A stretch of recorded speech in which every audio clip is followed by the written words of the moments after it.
my name is Ozioma and you're welcome to my YouTube channel. Here I talk about my life from the standpoint of faith, career, relationships, academics, and everything else in between. And today is going to be some kind of in-between video where I'm going to be talking about Japa or not Japa. If you're just watching me for the first time, hi. I hope you find some value here. If you are not just watching me for the first time and you're a returning watcher, subscriber, fan, friend, family, thank you so much for always coming back, and I hope that this also adds value to you. So if you want to know more about the subject of relocation to Japa or not to Japa, just that hustle between trying to make the decision whether you want to stay back in your country or you want to relocate, definitely keep watching. So let's get right into it. But before I do that, I think I need to apologize because the lighting here is not the best. Let me just say that. So please bear with me if the light is a bit distracting at the back. Today is Saturday and I am in my uni. That's why you have that's why there's boards and everything all over here. I wanted to come do some work, but then I also had a dinner, like a birthday dinner for a friend of mine, which I'm supposed to be at in a few minutes. So I'm just going to try and do this quickly. So after dressing up and doing my makeup, I did my makeup here in school. I was like, so you're just gonna go without using this makeup for YouTube? And that's why I was like, let me quickly do this before I head out. So on the subject of to Japa or not to Japa, if you're not Nigerian or you don't know what the term Japa means, Japa essentially just means to relocate, to leave your country. Well, there's some context, but the context of this video is to relocate, to leave your country. And I think I have to say that at this point that in the past few years, especially in recent times, there's been mass immigration from, especially for Nigeria. It's I don't know if it has ever been this high, just lots of people leaving their country. And you would always hear people say things like, when you see other people, moving and you're back in Nigeria, it's like, do I care about my future? What am I even still doing in this country? Or when things happen in Nigeria, you're like, please, what am I even still doing in this country? And I absolutely get that. And sometimes I feel like there's so much pressure on young people to relocate. Just Japa, any Cote d'Ivoire, Ghana, just leave the country, and it can be a very, very difficult decision to make. And that's why I'm going to be talking about this. So first of all, I have to say that there's pros and cons to each of these, whether to stay back in your country or to Japa or to relocate. There's pros and cons. So for instance, using Nigeria as my context, my laptop is here, so that's what I'm looking at. I guess if you're living in Nigeria, you're considering living in Nigeria, there's quite some advantages depending on where you're going to. I'm currently studying in the UK, so obviously let me use that as a contrast. To be honest, I think one thing that a lot of people have in mind, or an advantage, is definitely maybe more opportunities. Maybe you want to study something that is not offered in a university in Nigeria, or you want to go for further studies and you feel like you would be impacted more outside of the country because that's where the experts in your field are. I mean, different reasons. So one very obvious one is, more opportunities that people want outside. But another one is also a working environment, an environment that just works. And, with all the recent challenges that we've been facing in Nigeria, sometimes it's just the fact that there's just light. I don't know. Sometimes I just imagine, for even small businesses, SMEs, I think about the impact that constant light would have on their business. The fact that they'll be saving money on diesel, the fact that there is less noise, the fact that there's less pollution, is just such great impact. And it's something that, as a business owner, definitely, people think about these things. So I said all of that to say that, those are the possible advantages, but there's also disadvantages of leaving your country. And I guess I can say this now because, I first moved, when I first left in 2019, I first moved to Rwanda, where I was for about a little over 2 years, and now I am in the UK. And I can say one thing that is a common disadvantage of relocation is that loss of community, or that feeling out of community. How do I put this in a nice way? It's very easy for you to fall into, loneliness or feel very isolated because, guys, to be honest, no matter how we want to arrange it, no matter how we want to discuss it, human beings were created and designed to live and to dwell in communities. And that's why every time that you are out of the community, or you don't have as much community support as you normally would have back home, it affects you. No matter how you want to sing it affects people, being away from home for a very long time. And so I guess the focal point of this video is how to make that decision. Should I Japa or should I not Japa? Should I stay back or should I not stay back? And I'm going to be talking about it from the context of myself, my personal experience, or maybe not my personal experience, but a few things, that you should consider, especially if you're a believer. So I'm going to be talking about this video from, like, point of, if you're a believer, if you're a Christian, and how you can, navigate that decision. First thing I would say is definitely be led. And I know this is so cliche, like, oh my god, like, what? I was expecting you to give me step 1, 2, 3, 4, 5 on how to Japa. You're coming here to tell me be led. And I guess that's because, as Christians, I believe that whatever decision that we make, whether big or small, it is very important that you are led in those decisions. And I guess you would already know this from even biblical stories, but even stories in our day. The grass is not always greener on the other side. Canada is not always the solution, guys. I am sure it's just that these stories are not mainstream. I am sure if people are being honest, a lot of people that have relocated, whether to Canada or to the West, will tell you that if they had a way, they'll probably reverse. In fact, I know of like a few cases I can think of, like right now as I'm talking to you off the top of my head, where if you ask them, they'll be like, I probably should have stayed back in Nigeria. I was doing so much better. You get what I mean? And if you look at the Bible as well, the story of Lot and Abraham, when Lot and Abraham were separated, right? Lot chose the seemingly better place, the fertile place, the place that had all the green meadow for his, cattle and what. But that place ended up being Sodom, and that place ended up being going up in flames, if you follow the story to the end, you see. And so because of that, a lot of times it's very important for us to know that, it's not about the location. It is about where you are sent. It is about, where God is leading you. It is about being with God. It is more about, being with God than it is about the system of a place. And I know this sounds very somehow, but that's the absolute truth. And that's why, it didn't matter where Joseph was. As long as he was, he had the blessing of God and the mandate of God upon his life, he was bound to succeed. Whether in the prison or in the Potiphar's house, in his father's place, he was just favored because it was not about the location, it was about the blessing upon his life. I know I'm talking about two different things, but please stay with me. Now, having said that, understand that grace is where God leads you. There's just a kind of grace and favor that follows you when you know that you're, right within the context or within the confines of what God will have you do. So please be led. Don't be led by your appetite. Don't be led by peer pressure. And I know some people are looking at me with side eye like, you are in the UK and you're telling us to be led. If I tell you that I was led first to Rwanda and then to UK, you might not believe me, but that's the truth. That's the truth of the matter.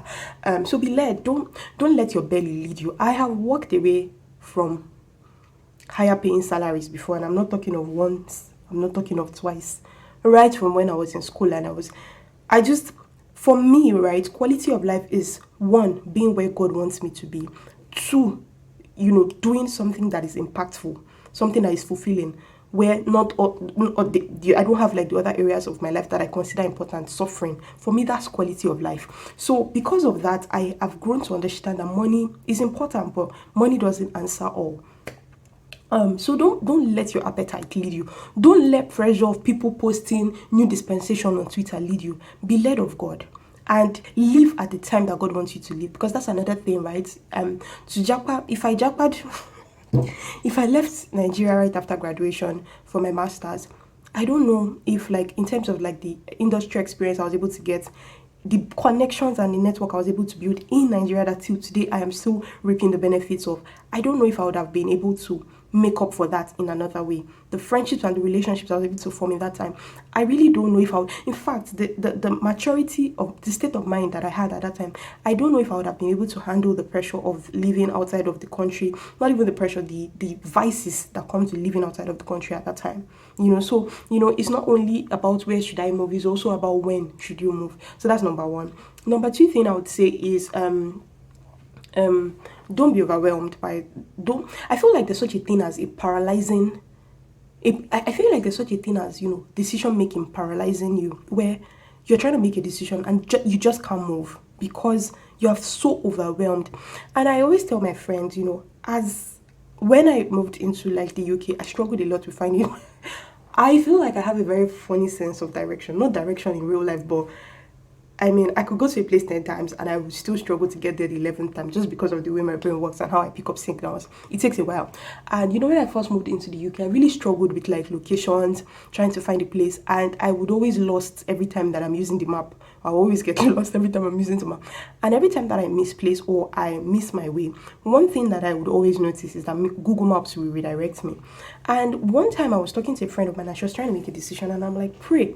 If you don't feel like significant leading towards any particular direction, now in this context, you've prayed, you don't know whether you should go to Nigeria, you are not feeling any calling. It's not like your purpose is tied to Nigeria, you've not heard anything like that. I don't take what I'm saying for answer, but I personally think that you should at that time apply common sense and do what is best for you, and don't let the fear of, oh God, what if I made it, what if I'm making a mistake. Like, if Google Maps can redirect you, how much more God? Think about it. How much more God? So what? You move to a new country, you don't like it, you move back. And I know this is something like, how will I move? Like, I feel like we are young, we can make mistakes, and of course, like, some mistakes cost much more than others. But this is the time to try out stuff. And if you try it, you don't like it. Do you understand? So a lot of people are stuck in that phase of indecision of, oh my God, should I move? Should I not move? Should I move? Should I not move? And you're just paralyzed. Paralyzed in that you are just in that spot. You're not able to move forward just because you're so overwhelmed with the fear of making a mistake. So what? You move to whatever, you don't like it. You try and stay in Nigeria for 5 years, you don't like it. You move, you try out another climb until you find a place that is very convenient for you, or a place you would like to base yourself or in. And to be honest, like, whenever I think about like my life in terms of like how I want my life to be in the next 5 years or 10 years, or when I think about how I want my family to be in, like, in terms of like raising my family, I'm not really sure I see myself. I mean, UK is quite comfortable in terms of course, there's light, there's other opportunities, different things, or US, Western countries and all. But I always think about like child raising. I always think about because it's not the kind of place where you can just go and drop your children in Gagada with your grandmother or with your mother or with somebody. It's different, So I think about all those community support, and I realize that, goodness, I mean, I don't know if this is the final bus stop, or if there would even be a final bus stop, or I'll just begin to live my life as a nomad. So I said all of that to say, don't be scared. Number one, be led of God. But number two, don't be scared to take a plunge. Like, don't be scared to move. Ask God, pray, tarry in the place of prayer, get leading. And when you feel led, or when you feel like you know what is the better decision to make, don't let fear paralyze you. Okay, so two things: don't let peer pressure push you, but also don't let fear hold you back. And then I would also say, oops, I have just a few minutes before I have to leave. When you finally decide, ask questions, speak to people.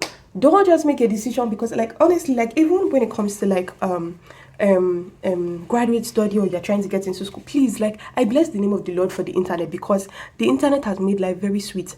Google, ask questions on LinkedIn, ask and ask and ask and ask, because what you don't want to do is to get to a place where you just make a decision, and you've left all your family in Nigeria to come and study this course, and you get there and you're realizing that this is the biggest mistake of my life because you can't cope in a course, or just because your supervisor is very brash or stuff like that. So ask questions. And then in summary, I would say that all of these things, the most important thing that I would say in this video for me is knowing yourself and knowing what your assignment is, and knowing what your purpose is. And because, like, if you know your assignment and your purpose, you will know what your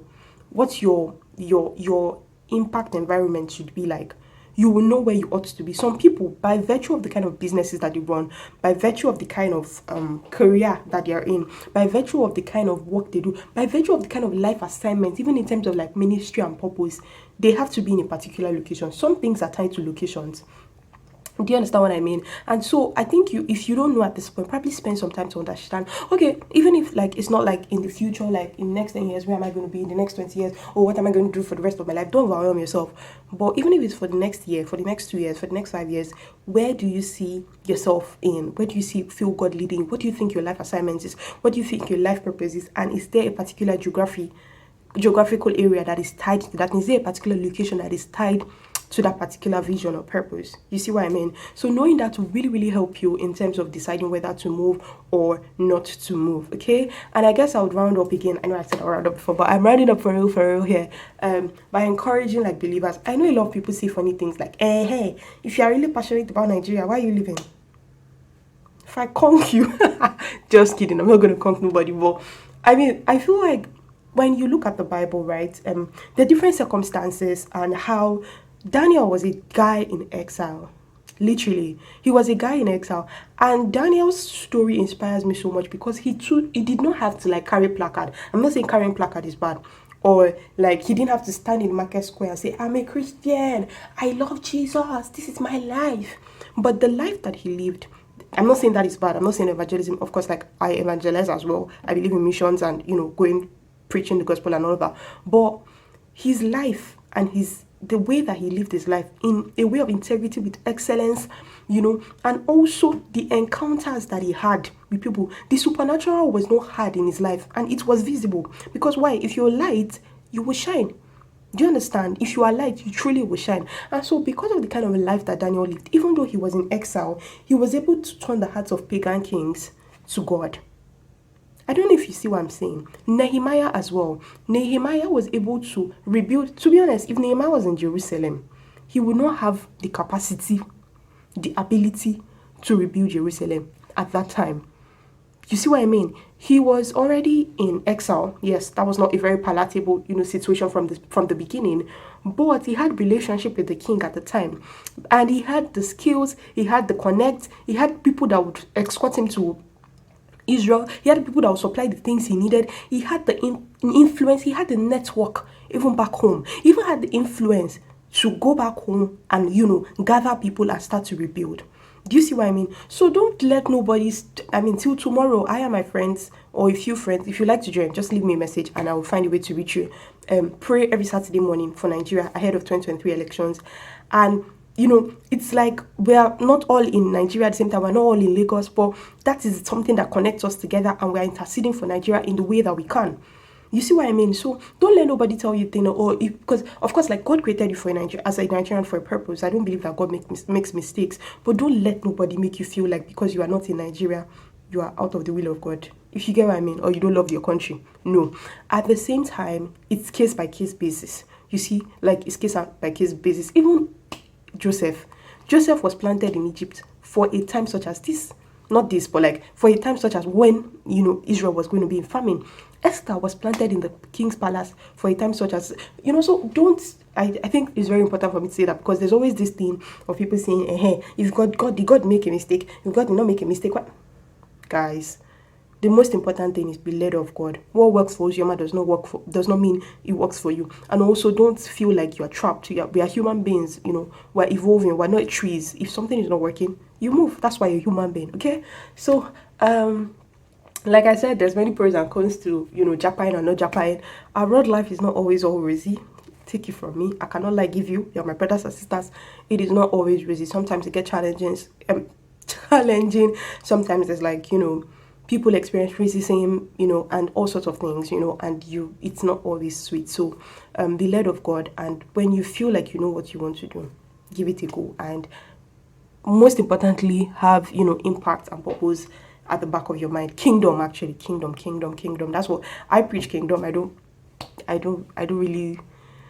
Yeah, I teach kingdom. So let kingdom impact be at the back of your mind. Let the things that beats God's heart. Okay, now I'm talking anyhow because I'm running out of time. Hurry. So let the things that matter to God matter to you as well. Wherever it is you are, let it be that you're a kingdom person. You're making impact for the kingdom of God. You're being a blessing to the environment where you are, whether in Nigeria or outside of the country. And wherever you are, even if you're Nigerian, please pray for Nigeria. Please, if you're Nigeria, please vote. Whatever it is you can to make Nigeria a better place, please do it. And yeah, God bless you. I think that's the end of my video. I am now going to go. Let me show you guys my full outfit. I don't know if you can see, but I hope you can. So I'm just going to pop my jacket on and pack my bags and baggages, and I'll be out.